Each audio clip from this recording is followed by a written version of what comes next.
यह कहानी उन चार दोस्तों की है जिनके साथ कुछ ऐसी घटना घटी जिससे उनका पूरा जीवन बदल गया। आइए हम जानते हैं ऐसा क्या हुआ था उनके साथ। मुंबई शहर की रहने वाली प्रिया शर्मा अपने दोस्तों के साथ रवि, साहिल और विजय के साथ शिमला जाने का प्लान बनाती है। वो सब शिमला जाने के लिए बस में बैठ गए। कुछ ही देर में प्रिया सो गई। अचानक प्रिया की नींद खुली तो उसने देखा कि बस में कोई नहीं था। बस का ड्राइवर भी नहीं था। बस अपने आप ही चल रही थी।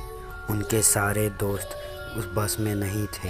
ये सब देखकर प्रिया डर के मारे ज़ोर ज़ोर से चिल्लाने लगी। अचानक उसे लगा कि कोई उसके पीछे खड़ा है।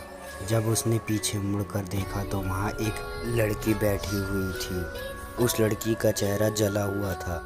ऐसा भयंकर चेहरा देखकर प्रिया ने चिल्लाना शुरू कर दिया, बचाओ बचाओ बचाओ। और अचानक प्रिया की नींद उड़ गई। वो एकदम डरी हुई और पसीने से पूरी भीग गई।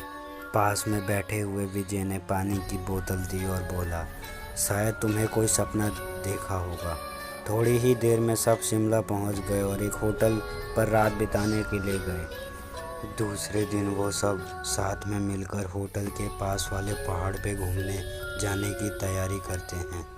करीबन आधे घंटे में वो सब पहाड़ की ऊंचाई पर पहुंच जाते हैं। वहीं से नीचे देखने पर घने पेड़ पौधे काफ़ी सुंदर दिख रहे थे।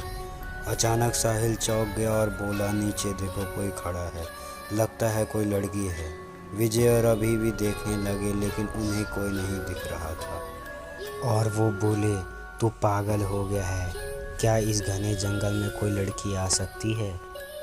उन लोगों ने बोला, तुम्हें शायद कोई भ्रम हुआ होगा। उसके बाद वे सब खुली जगह पर चले गए। रात होने वाली थी इसलिए वे सब ने पहाड़ पर ही रुकने का निर्णय किया।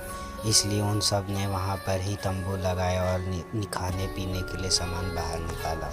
प्रिया का बैग तंबू के बाहर था इसलिए वह लेने के लिए बाहर गई तो वहाँ पर उसे किसी की आवाज़ सुनाई दी। प्रिया उस आवाज़ किधर से आई उसे देखती है तो उसे सामने से 3 आदमी नज़र आते हैं। उनके हाथ में धारदार हथियार देखकर प्रिया डर जाती है और दौड़ के तंबू के अंदर आ जाती है। उसने अपने दोस्तों से भी यह बात की लेकिन कोई उसकी बातों पर विश्वास नहीं कर रहा था। प्रिया चिल्लाकर बोलती है, तुम सब पागल हो गए हो क्या? कोई भी मेरी बातों पर भरोसा नहीं कर रहा है। चलो मेरे साथ बाहर, मैं आपको बताती हूँ। वो सभी बाहर आके नीचे की ओर देखने लगते हैं। उतने में उन सभी को लगता है कि कोई 3 लोग उनके और बढ़ रहे हैं। यह सब देखकर वो सब डर जाते हैं और तुरंत ही अपना सामान समेट लेते हैं और बड़े से पत्थर के पीछे जाके छुप जाते हैं। थोड़ी ही देर में वो सब ऊपर आ जाते हैं। प्रिया देख रही है कि उनके हाथ और पैर सिर आम आदमी की जैसे बिल्कुल नहीं हैं। वो सब एक जगह पे बैठ जाते हैं। उनमें से एक आदमी अपने हाथों की उंगली काट देता है।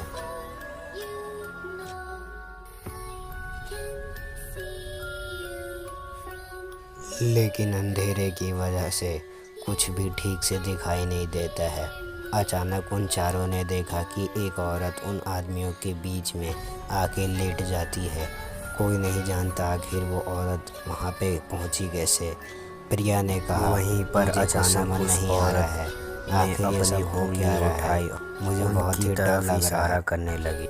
वो चारों उस औरत को छोड़कर नीचे की ओर बढ़ने लगे। सब पहाड़ी से नीचे होटल की ओर दौड़ने लगे। उनकी आवाज़ सुनकर वो तीनों उनकी ओर दौड़ने लगे। प्रिया और साहिल सबसे आगे थे और विजय और रवि उनके पीछे दौड़ रहे थे। प्रिया और साहिल होटल पहुंच गए लेकिन रवि और विजय का कोई पता नहीं चल रहा था। उन्होंने सभी बातें होटल वालों से कही। उन्होंने कहा कि उस पहाड़ पे कोई नहीं जाता है, वो पहाड़ श्रापित है।